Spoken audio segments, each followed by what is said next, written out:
B silent, तुंदिलहा। देखो बच्चों, हम पिछले भाग में चिताम प्रज्वलिताम दृष्ट्वा वैद्यो विस्मयमागतः नाहं गतो न मे भ्राता तस्येदं हास्य लाघवम, इस श्लोक को हम सीखे हुए हैं। अब इस श्लोक को भी सुनकर सब लोग हंसते हैं। अब अगला जो बाल कवि है वो हंसाने के लिए उठता है। अब उसका नाम है तुंदिल। तुंदिल क्या कहता है? तो देखो मैं पढ़ रहा हूं यहां पर, तुंदिलः वदति, तुंदिलः किं वदति, कथम वदति, तुंदिलः तुंदस्य उपरि हस्तम आवर्तयन वदति। अब तुंदिल ये जो उसका नाम है, उस नाम में एक अर्थ है। अब देखो, तुंदिल शब्द का मतलब बताने से पहले मैं आप लोगों को तुंद इस शब्द का अर्थ बताता हूं। तुंद कहते हैं अपने पेट को, लेकिन कैसा पेट, किस पेट को बोलते हैं तुंद? इसको हिंदी में तोंद कहते हैं, तोंद। जिस पेट पर चर्बी चढ़ जाती है और जरूरत से ज्यादा मोटा हो जाता है उसे तोंद कहते हैं हिंदी में। उसका मूलतः संस्कृत भाषा में शब्द है तुंदहा, ठीक है, तुंद यानी बड़ा पेट। अगर मैं मराठी में बोलूं तो मराठी भाषा में उसको ढेरी बोलते हैं, ये ढेरी ऐसी। तो अरे तुंदिल, तुंदिल का मतलब क्या होता है मराठी में अगर बोलूं तो ढेरपोटिया, यानी ढेरी वाला मनुष्य, यानी जिसकी तोंद निकली है उसको तुंदिल कहते हैं। हिंदी में उसको पेटू बोलते हैं। हाँ, ढिपरू भी बोलते हैं कुछ लोग, कहीं कहीं पेटूराम बोलते हैं। ऐसे ऐसे चलते हैं बड़ी बड़ी तोंद लेकर। अब देखो, वैसे अगर देखा जाए तो तोंद का होना, किसी के भी शरीर में तोंद का होना कोई अच्छा तो नहीं माना गया है, लेकिन अब तोंद को कम करने के लिए व्यायाम करना पड़ता है, खाने पीने पर नियंत्रण रखना पड़ता है। लेकिन ये तुंदिल लोग होते ऐसे हैं कि नियंत्रण नहीं रख पाते, व्यायाम नहीं करते हैं। तो फिर अंत में वो क्या कहते हैं, अगर किसी ने कहा कि भाई आपकी तोंद बाहर निकल आई, इसको जरा कम करिए, तो फिर वो नाराज नहीं होते हैं बल्कि खुशी से बोलते हैं, वो हमारी संपत्ति है, ये हमारी संपत्ति है भाई, ऐसे भी कहते हैं लोग। तो यहाँ पर ये जो तुंदिल है, ये वाला तुंदिल भी ऐसा ही है, ये कुछ ऐसा ही है। इसे कोई दुख नहीं है कि ये तोंद बड़ी होने से मेरी शरीर की हानि हो रही है, ये तो इसी में खुश है कि देखो मेरी तोंद, इसी में खुश है। अब ये बड़े चाव से बोल रहा है, कैसा बोल रहा है, तुंद से ऊपरी। अब देखो, तुंद यानी तोंद मैंने बोला अपना बड़ा वाला पेट, और तिंद से ऊपरी यानी ऊपर, किसके ऊपर, तोंद के ऊपर। कौन सी विभक्ति बनी वहां पर, षष्ठी विभक्ति बनी। तो तुंद से ऊपरी तोंद के ऊपर हस्तम आवर्तयन, हस्त यानी हाँ, और आवर्तयन यानी गोल घुमाते हुए, अपने तोंद पर ऐसे ऐसे हाथ घुमाते हुए बोलता है तोंद दिखाकर। और क्या बोलता है, तुंदिलो हम भो। अब यहाँ पर भो जो शब्द है, वैसे तो कुत्ते की भौंकने की आवाज को हम भो भो बोलते हैं, लेकिन संस्कृत भाषा में भो एक अव्यय है। अब किसी को आदर से बुलाने के लिए भो का प्रयोग करते हैं, भो। जैसे कि हम बोलते हैं ना कि भाई, तो उसी अर्थ में संस्कृत में भो का प्रयोग करते हैं। जैसे कि अब यहाँ पर प्रगट बैठा हुआ है, ठीक है, तो मैं उसको बोलूंगा प्रगट उत्तिष्ठ, ठीक है, तो ये एक आम तरीका हुआ। लेकिन सिर्फ प्रगट से हम नहीं बोलते हैं, बहुत बार हमें अरे भाई प्रगट उठ जा, तो इस अर्थ में वो जो अरे भाई है, तो वो संस्कृत में भोग बोलते हैं। ठीक है, कैसे बोलते हैं मैं बोलकर दिखाता हूं। अभी बार है भो प्रकट उपविश, समझ गए आप लोगों को भो का मतलब क्या है?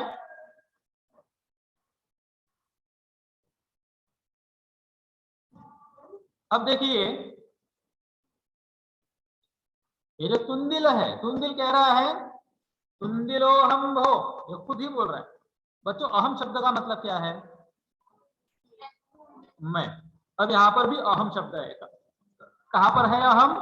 वो तुंदिलो उसके बाद वो एस जैसा दिख रहा है ना, जिसको अवग्रह कहते हैं, उसी के अंदर अ है। तो अहम यानी मैं हूं। मैं कौन हूं? तुंदिलो हम, भाई मैं तो पेटूराम हूं भाई, ये वहां पर अर्थ हुआ, समझ गए? तो भो अहम तुंदिला, कि भाई साहब मैं तो तुंदिल हूं, मैं तो पेटूराम हूं।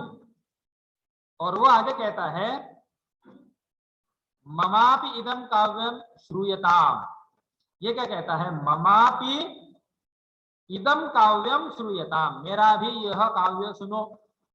वो खुद की कविता बोल रहा है, अब मेरी भी इस कविता को सुनो, और सिर्फ सुनो नहीं, सुनने के साथ साथ जीवने धार्यताम च, अपने जीवन में इसका धारण भी करो। यानी जो अब इस काव्य में मैं आप लोगों को जो भी सिखाऊंगा उसके अनुसार चलो अपने जीवन में। क्या सीख दे रहा है वो अपने काव्य से हम देखते हैं। वो कहता है परान्नम प्राप्त दुर्बुद्धे मां शरीरे दयाम कुरु, परान्नम दुर्लभम लोके शरीराणि पुनः पुनः। क्या कहता है देखो, इसने कहा परान्नम प्राप्त दुर्बुद्धि। अब देखो जो मोटे लोग होते हैं ज्यादातर भोजन पर उनका नियंत्रण नहीं रहता है, तो नियंत्रण ना होने की वजह से खाते रहते हैं, ठूसते रहते हैं, तो बड़े हो जाते हैं। हालांकि कुछ कुछ लोगों की जेन्युइन बीमारी भी होती है, कुछ कुछ मोटे लोग ऐसे भी होती है कि उनकी वो बीमारी होती है, उन्होंने कम खाया तो भी वो उतना ही हो जाते हैं बड़े, वो अलग बात है, मैं उनकी बात नहीं कर रहा हूँ। लेकिन कुछ होते हैं ऐसे लोग जो ठूसते रहते हैं, सुबह उठे कि ठूसना शुरू, और विशेष खाना खाने के बाद उनको नींद भी आती है। खाना खाया कि सो गए, सो गए कि खाए गए, खाए गए कि सो गए। तो ये कहता है परान्नम प्राप्त दुर्बुद्धे। अब देखो बहुत सारे लोग ऐसे होते हैं कि वे बहुत ज्यादा हो गया अब मैं नहीं खाऊंगा, ठीक है, ऐसे जो लोग होते हैं ना, तो ऐसे लोगों को ये दुर्बुद्धि बोल रहा है। देखो दुर्बुद्धे शब्द जो है ना, तो दुर्बुद्धे अरे मूर्ख व्यक्ति। अगर कहीं पर खाने को मिल जाता है, देखो बहुत बार हम लोग किसी के घर में जाते हैं तो वहां पर सामने वाले लोग खाने के लिए कुछ देते हैं, आइए लीजिए थोड़ा सा कुछ। तो अगर हम किसी के घर में जाते हैं तो वो पहले से खाना खाने के लिए बैठा है तो हमें भी होता है कि या जरा ले या, बोलते हैं कि नहीं ऐसे लोग? तो ऐसे समय पर ये बोलता है, तो हमारे जैसा आम लोग क्या बोलेगा, नहीं नहीं आप थे, मैंने खाना खाकर आया है। लेकिन ये पेटूराम बोलता है अरे दुर्बुद्धि, परान्नम प्राप्त दुर्बुद्धे मां शरीरे दयाम गुरु, अपने शरीर पर दया मत करो। मतलब क्या है इसका? देखो माँ, माँ शब्द है श्लोक में लिखा हुआ, माँ का मतलब है डोंट, मत करो। ठीक है, क्या मत करो? दया। किस पर दया नहीं करनी चाहिए? शरीर पर, अपने शरीर पर दया मत कर। अगर हम ज्यादा खाने से हमारे शरीर को अगर हानि होती है तो कोई कोई हम बोलते हैं कि भैया हम ज्यादा अगर खाएंगे तो शरीर को तकलीफ होगी, मैं मोटा बनूंगा, मेरे को हजम नहीं होगा, तो हमारे शरीर पर थोड़ी सी दया करो और बस इतना मुझे खाने के लिए मत दो। ऐसा बोलते हैं कि नहीं हम लोग, ऐसी भावना होती है मन में। तो ये तुंदिल बोलता है कि अरे दुर्बुद्धि इंसान, परान्नम प्राप्य, परान्नम पर का मतलब होता है पराया, अन्न का मतलब है भोजन। दूसरे के घर में जब हम खाना खाने के लिए जाते हैं तो ऐसे समय पर जब हम दूसरे का अन्न प्राप्त करते हैं तो परान्नम प्राप्य, दूसरे का अन्न प्राप्त करके हे दुर्बुद्धि मनुष्य मां शरीरे दयाम गुरु, शरीर पर दया मत करो। क्यों नहीं दया करनी चाहिए? शरीर अगर हमारा खराब हो रहा है तो क्यों खाएं? तो इसका तर्क देखिए, तर्क छोड़ो कुतर्क देखिए। वह कहता है परान्नम दुर्लभम लोके, ये दूसरों का अन्न, किसी के घर में हम दावत में जाते हैं खाना खाने के लिए, शादी में जाते हैं, कभी कभी 13वीं में जाते हैं, वो मरते हैं लोग 13वीं दिन 13वीं करती है, वहां पर भी जाते हैं। ये कहता है कि ऐसा जो दूसरे का पराया अन्न आते हैं ये दुर्लभ होता है, ये बार बार नहीं होता है। बार बार हमें तो खाने के लिए बुलाएगा क्या? बार बार हम किसी की शादी में खाने खाने के लिए जाएंगे क्या? नहीं। ये कहता है दुर्लभ है। क्या दुर्लभ है? परान्न, परान्न यानी पराया अन्न। कहाँ दुर्लभ है? तो लोके। लोक शब्द का मतलब पीपल नहीं होता है बच्चों, लोक शब्द का मतलब होता है दुनिया। और लोके सप्तमी विभक्ति दुनिया में, तो इस दुनिया में परान्न दुर्लभ है। और शरीर, शरीर आने पुनः पुनः, हमें शरीर बार बार मिलेंगे। कितना बड़ा कुतर्क है कि हे दुर्बुद्धि मनुष्य, दूसरों का अगर अन्न कहीं मिलता है तो खा ले उसको, खा ले इत्मीनान से। शरीर पर ध्यान मत करो, शरीर का मत सोचो भाई। परान्न दुर्लभ है दुनिया में। शरीर क्या, एक मर गया तो दूसरा शरीर मिलेगा, दूसरा जन्म मिलेगा तो तीसरा जन्म मिलेगा, मिलता रहेगा। ये इसका श्लोक का तात्पर्य। तो एक बार मैं इस श्लोक को फिर से समझाता हूं। परान्नम प्राप्य दुर्बुद्धे मां शरीरे दयाम कुरु। क्यों? परान्नम दुर्लभम लोके।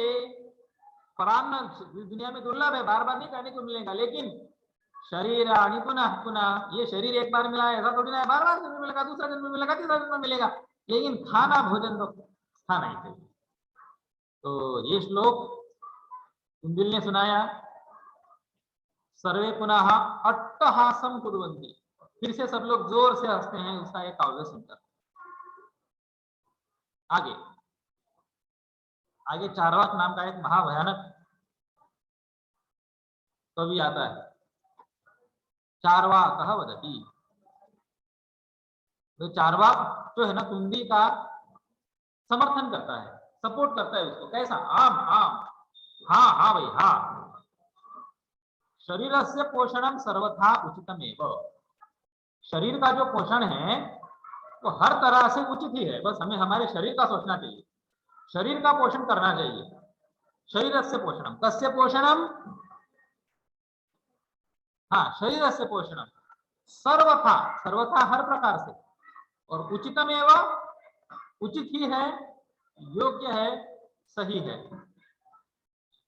अब उसके बाद ये कहता है यदि धनम नास्ति। अब देखो, शरीर का पोषण करने के लिए धन चाहिए, पैसा रुपया चाहिए। और यह कहता है यदि धनम नास्ति, यदि धनम नास्ति, अगर आपके पास अपने शरीर का पोषण करने के लिए पैसा, तो तदा ऋणम कृत्वापि, तब कर्जा करके। ऋण का मतलब क्या है? ऋण, कर्जा, लोन। तो ऋणम कृत्वापि, कर्जा करके भी पौष्टिक पदार्थ एवं भोक्तव्य, आपको पौष्टिक पदार्थ ही खाने चाहिए। इसके कहने का तात्पर्य समझते हैं आप? शरीर का पोषण हमेशा करना ही चाहिए, और पोषण करने के लिए यदि आपके पास धन नहीं है, पैसा नहीं है, तो ऐसी स्थिति में क्या करना चाहिए? क्या करना चाहिए? कर्जा करो। ऋणम कृत्वा पौष्टिक पदार्थ भोक्तव्य तदा तथा कथयति चार्वाक कवि। तब वो चार्वाक कवि कहता है, श्लोक कहता है। आगे श्लोक लिखा हुआ है बच्चों, आपके अपने पाठ्य पुस्तक में देखो।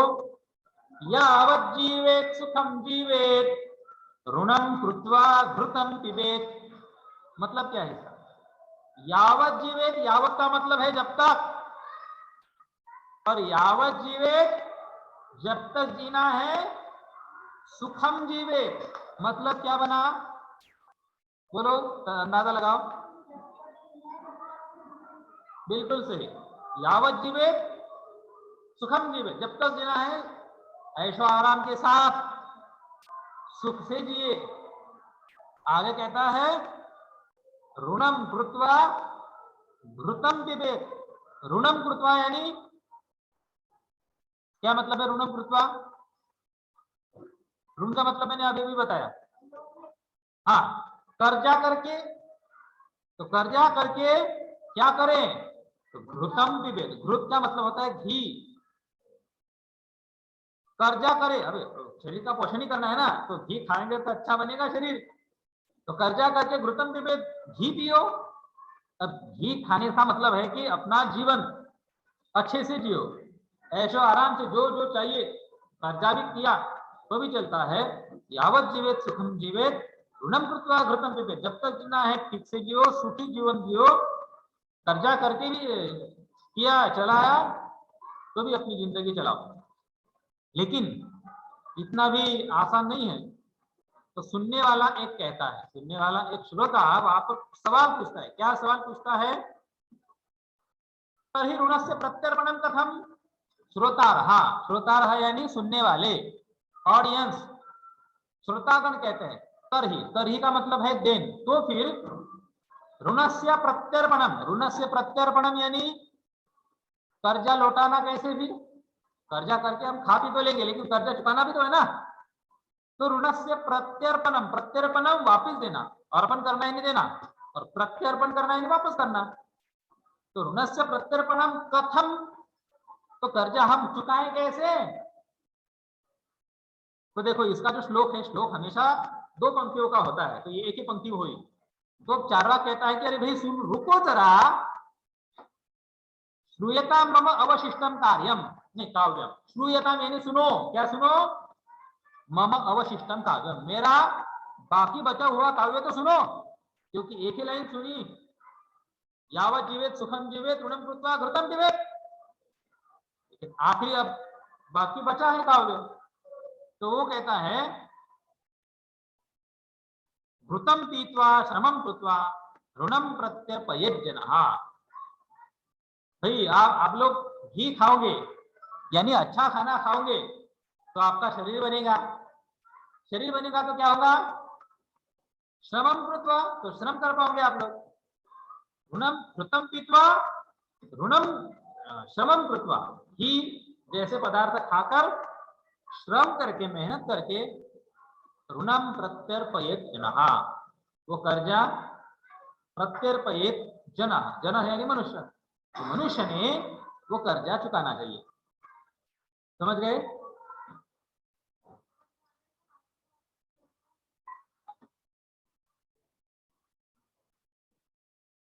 अब आगे, तो इस प्रकार से इन चारों भी कवियों की कविताएं समाप्त तो हो गई, लेकिन उसमें से एक जो बालक है, तो बालक ने चारों की कविताएं सुनी, और सुनने के बाद उसको भी एक कविता उसके दिमाग में आई, आशु कविता। वो अब हम लोगों को सुनाता है। देखो,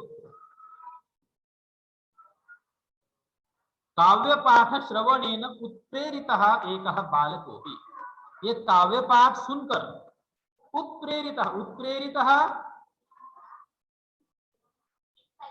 एक्साइटेड, इनकरेज, एक बालक भी आशु कविता रचयति, आशु कविता क्विक, आशु का मतलब होता है क्विक, कविता यानी पोएट्री, तो एकदम जल्दी से उसके दिमाग में आ जाते हैं दो चार वाक्य, और वो बनाता है, और हासपूर्वक हमसे श्रावती, और हंसते हंसते वो सुनाता भी है।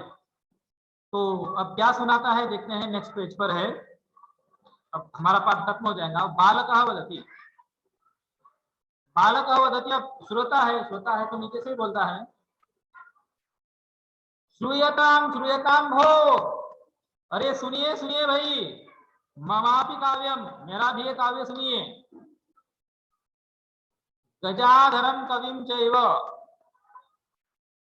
इस गजाधर नाम के कवि को, तुंदिलम भोज्य लोलुपम, ये तुंदिल जो कवि है कैसा कवि है?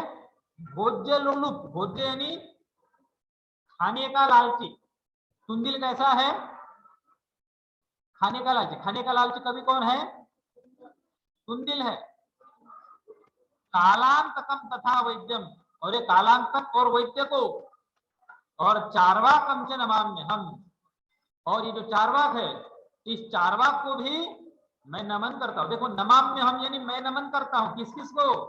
गजाधरम कविम चैव, गजाधर नाम के कवि को, तुंदिलम भोज्य लोलुपम, ये खाने का चटकिल, मराठी में चटकिल बोलते हैं उसको, ऐसे तुंदिल को, कालांतक और उसके वैद्य को, और ये चारवाक को, मैं नमन करता हूँ। कवि कविता देखिए, कविता रूप में बोला उसने, गजाधरम कविं चैव तुंडिलंभोज्जलोलुपम कालांतकम तथा वैद्यम चार्वाकम च नमाम्यहम्। कविता बोली उसने।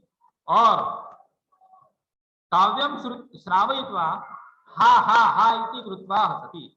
तो इस प्रकार से वो ऐसा काव्य बनाकर हा हा हा हा करके हंसता है।